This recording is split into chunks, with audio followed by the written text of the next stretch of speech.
waxaan ka hadlan hadda waxa la yiraahdo faariqu sinni da'da si guud ah uga hadlaaya hadda da'da ma aragtay wax badan oo la isku haysto way gabdhihii ma aragtay dad nimanka odayaal bay guursadeen iyo odayaashii gabdheer bay guursadeen iyo waxaas laakiin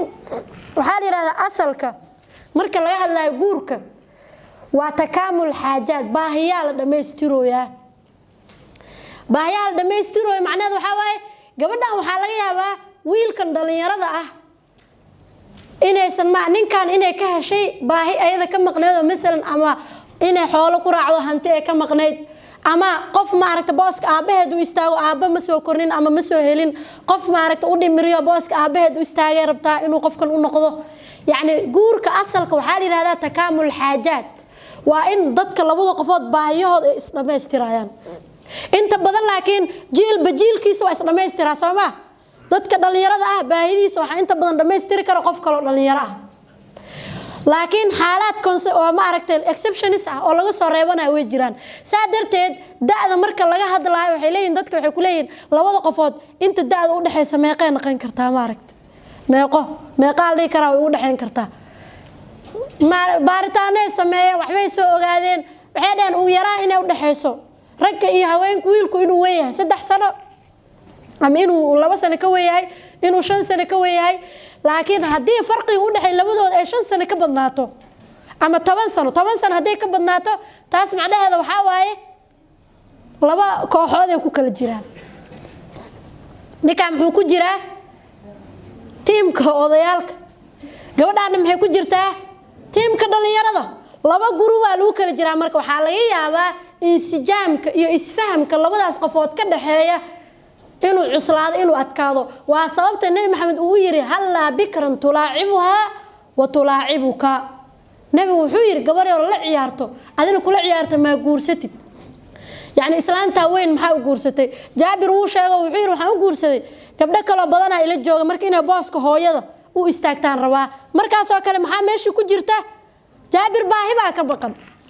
baahidiisa maxaa rabaa in loo buuxiyo baahida jaabir ka maqan marka maxaa waaye waxa ilmaha la koriyo rabaa saas oo kale waxa la yiraahdaa marka da'da waa saas laakiin nabigeena kaleey salaatu wasalaam qofku da'ahan uu soo guursaday qof ka yarna uu soo guursaday qof ka weynna uu soo guursaday saddexda yani qayboodba uu soo maray sallallahu alayhi wasallam saddexda maxaa la yiraahdaa kow az-zawjatu al-um az-zawjatu as-sadiqa iyo az-zawjatu al-ibnah زوجت باسك هويدا كو تاغن معناها waxa waaye qof ka weyn ama zawj baaska aabaha ku taagan macnaheedu waxa waaye qof ka weyn az-zawjatu as-sadiqa maxaa waaye gabar kula saaxiib ah ama wiil kula saaxiib ah macnaheedu maxaa waaye qof isku daatihiin az-zawjatu al-ibna ama az-zawju al-ibn maxaa waaye ninka daayar ama gabar ma aragta ninka ka yar nabiga marka zawjatu al-um yaa u taagnaa qadiija u taagneed qadiija nabiga maxay u buuxinaysaa marka ogaada nin yar oo hooyadii aabii mar hore dhinteen oo wax fiican ah haysanin oo wuxuu ahaa ma aragta adeerkiis kala nool 25 sano markuu gaaro guur bay u bandhigtay oo is guursadeen qadiija marka baaski waxay u buuxisay xanaankii naxariistii hadalkii wanaagsana kaalmeyntii dhaqaalaheedii bay u buuxisay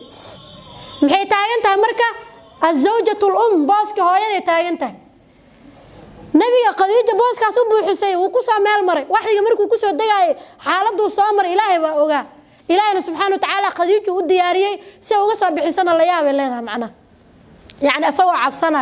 والولاي أيو يمد مركو يمد قديجة حالي كانت وي حالسي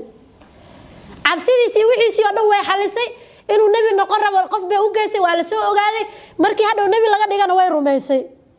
ilma هذه دان ayada u dhashay hantideedii bay siisay yani baaski maxay u istaagtay hooyanimada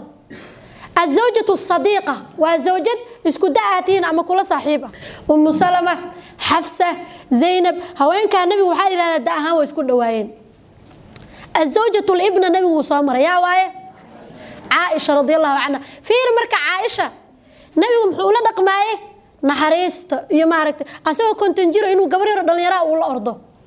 أو يرهدو كالي أن ترتني أرض أن ترتني إنه يرهدو محاواي باهي هذه ودميسترها وأبو حناي ما أركت مدين أنا ما نين أضيع هاي ما أرتي كره ماشى سافري سنة إيه ما أورن وهذا الله وناكسن ويراي ما أنتوا جورسنا محالي هذا koobkii caanaha loogu keenay Caaisha halgu bilaabo uu yiri kadibna afkeeda meesha ida ka cabtay afkeeda ee soo saartay uu nabigu ka cabay romantic ma u dhiman alayhi salaatu wassalaam يعني معناه وبوحنا مركو وعم حدي جري يا حميرات تيري عسيدي قيودنيدي ودي جري مركو وعم حدي جري يا عاشيري قرب كيساسي سو استاي جرت عياري فيرسن جرت halkaas inta madaxeeda ka soo taay ciyaar fiirsane yani maxaa waay gabar yar waxa uga baahneed oo dhan nabiga kaleey salaam waa u buuxiyay xaajaadkiisa waa u buuxiyay saadarteed kaleey salaam waa dhameystirna ilaahay waa dhameystir subhanahu wa ta'ala marka daada marka laga hadlaayo waxaan dhahnay koob maxaa la fiirinayaa xaajaadka baahida qofkan ku qasbaysa maxaa waay ma jirto daa la dhaha intaas haday ka weyn tahay isku guursan ha u dhawaan dhalinyaradu ma aragtay waxaan lama dhowran karo iyo waxay sheegayaan ma aragtay waxa qofkan idanihiisa iyo baahidiisa wax u gooniyo